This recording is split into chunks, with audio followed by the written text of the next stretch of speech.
Salamat daw sa lahat. Namiss ka namin. Matagal-tagal din nating pinagsamahan. Opo, boss. Naintindihan kita, boss. Naiyak ako. Yan, naiyak ako. Salamat talaga, boss. Tinanggap mo ako. Tinanggap niyo ako. Buong pamilya niyo. Pero hindi ko na sila pwedeng iwanan. Pagkatapos tinanggal niyo ako. Mahal ko kayo, boss. Kahit kailan di kita ipagpalit. Kahit kailan ipagtatanggol kita.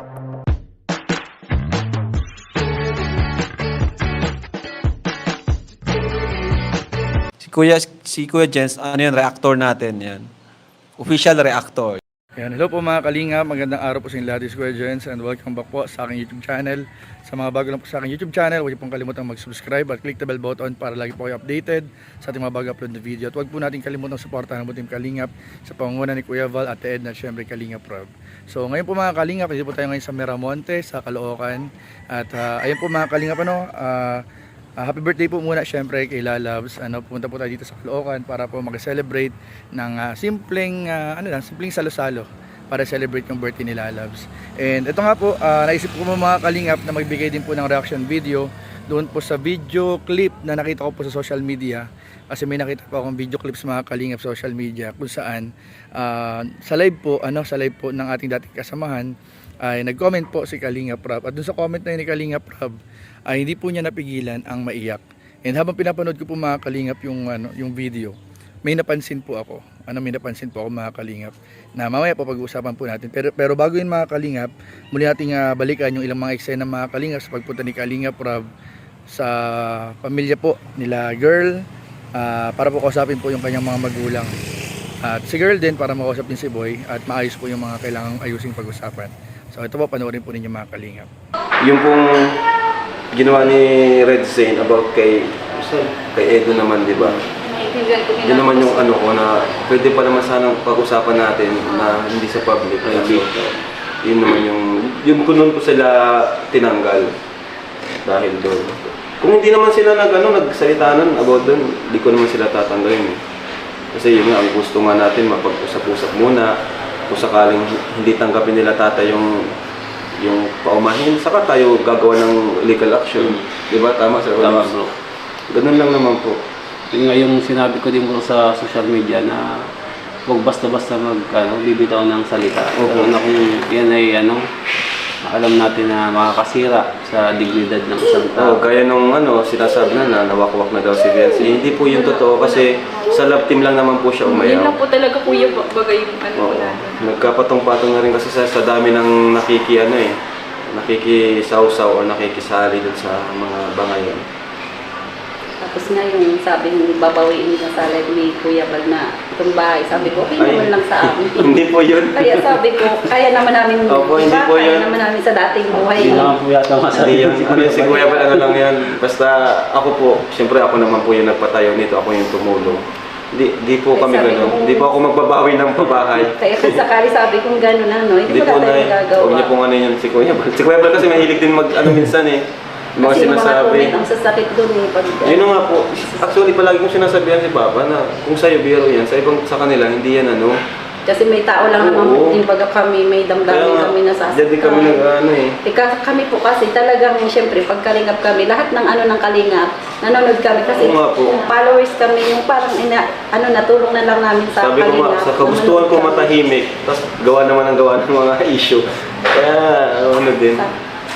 Yung kanina, pagkatapos namin sa cyber, diretso na sana kami sa women's kasi.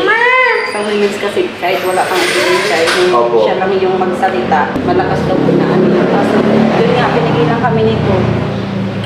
Umiyak siya. Usapin ko muna. Mama, si Kuya Usap Ram muna ako siguro. Ikaw, sige, ikaw mas kasunod sabi ko. Pero sana, matapos na yung Saka, wala na tayong... Sa mga sa mga viewers ko, huwag pong mag-iba yung tingin niyo kina tatay. Kasi ako po mismo nagsasabi na pa rin po sila. talagang gusto lang nilang protektahan si Beyonce. Siyempre sa dami nang nagbabash kay Beyonce dun sa comment section, di man po natin sila masisi. Talagang nagawa nila yun. Sa dami talaga ng... Sobra na po kasi Sobra-sobra na po.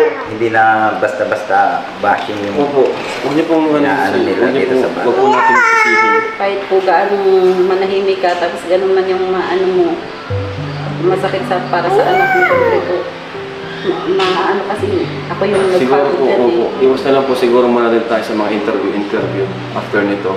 Kaya Kasi- ano na lang po si Kuya. Oo, sinabihan ko. Palagi ko sinasabihan si Papa. Si Papa kasi. Tensya na rin po, ano. So ngayon po, kasama po namin sa Edo. About naman po sa issue niya. Gusto ko rin kung anong mangyayari sa usapan natin. Respetuhin po namin ang maging decision niyo. Okay na sana kami nagpunta na yung ang gusto na sana namin, linawin lang yun. Kasi inaanuhan na Tapos nagkagulo na naman nga. Mali na naman yung pag-ano ni Jello, nagkagulo Ayan, siya. Isa yan. Kaya sabi ko, Nagbulong ka agad mali, siya sabi ko. na mali naman. Sabi ko Hindi niya sana, sinabi yung katotohanan na ano. Sabi ko na hindi na, Sila na naman sabi ko ang nakiusap oo. kasi ako na nawag. Ito na naman. At least nag-usap na kami, sabi ko sana, wag nang i-ano. kinagabi na, nag-live Sige naman po. si Ayan, Jello. ayusin na po natin. Hindi, nag-ano na kasi si Kuya Ram una. Huwag nang, yan. Oo. Ay, pagka-uwi, inano naman ni Yelo. Nag-live na naman. Iba ito. Hindi, sabi ko nakikinig kay Rob. Ang bihira. O sige, ano kaya sa may sasabihin po kayo. Tawagin na natin sa Tawagin na po namin si Eds para po Para maging maayos po. ayos yung ano. Kasi yun naman talaga ang dapat ay. Thank you, Beyonce. Salamat. Pasensya na rin sa mga nangyari. Hindi Kuya pala, Kuya Ram, hihingi na kayo pasensya. Siyempre, magulang kami. Hindi kami makaka-peaceful mag ano dyan sa social media kasi ano na itong bata.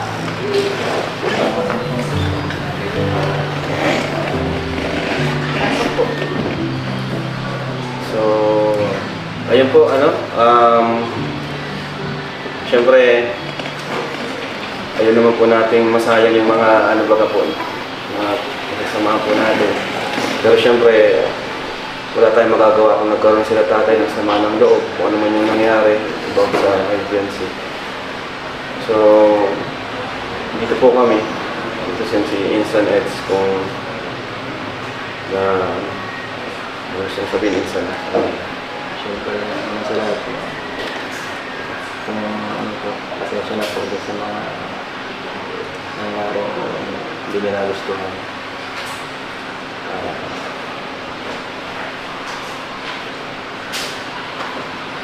Kasi sa amin naman, wala naman kami problema sa Kasabi ko nga, si Jancy naman ang inaano lang namin si Jancy. Sabi ko kung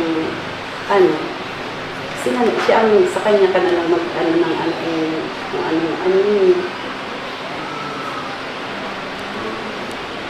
Kung may gusto po siyang sabihin. Ito na lang. So, ayun nga po mga kalingap at nakita naman po ninyo mga kalingap na naging maayos po yung naging pag-uusap po ni, ang dami ng dogs. Dumami yung dogs. Ang ganda ng mga dogs, oh. Ang daming dogs dito. biglang nagsipaglapitan yung mga aso. Ayun. So, ayun po mga kalingap, at naging maayos naman po yung pag-uusap po nila boy at girl. Pinagitnaan po sila ni Kalingap Rob. At sana po, yan na po yung umpisa ng magiging pag-aayos po nila mga kalingap. At yun nga po, tulad po nung sinabi ko kanina, yung video reels po or video clips na kung saan po nakita po natin. Kung napanood na po ninyo yung video po ng dati ating kasamahan mga kalingap, ay ayun po, talaga makikita po natin yung sincerity nung kanyang pag-iyak. Ako po, naramdaman ko po yung iyak po ng dati ating kasamahan nung napa-comment po si Kalingap Rob sa kanyang live. And kung ating papakinggan po mga kalingap yung kanyang mga sinabi doon sa video clips na yun mga kalingap, parang merong parang may ibang ibig sabihin na parang kung papakinggan po ninyo mga kalingap, parang doon sa nalalaman po natin, yung nalalaman po natin o yung mga narinig po natin sa social media, parang merong mas malalim na dahilan yung mga nangyayari. Parang may mas malalim pong dahilan mga kalingap na para bang tila na parang parang meron silang inaayos na hindi pa natin alam kung ano yung pinaka bagay na yun. Para siyang palaisipan mga kalingap sa lahat na yung nakikita natin is small picture lang small picture lang nung malaking bagay na inaayos nila. Parang may ganun parang may something na gano'n na parang merong mga pagsasakripisyo, merong kailangang mangyari na ganyan, pero parang may ibang kwento mga kalingap na kailangan na sila lang nakakaalam. So pero mga kalingap sa ngayon po, ayun nga sana maayos na po ang lahat mga kalingap, sana matapos na po yung mga pagsasagutan, samaan ng loob, sana maayos na po ang lahat para manumbalik po yung saya sa community po ng Kalingap. So yun lamang po, and maraming po salamat sa panonood. Comment down below kung ano po masasabi po ninyo mga Kalingap, and sa tingin po ninyo mga Kalingap doon sa mga video ating napanood. So yun lamang po, maraming po salamat. God bless you, loves you. Bye bye.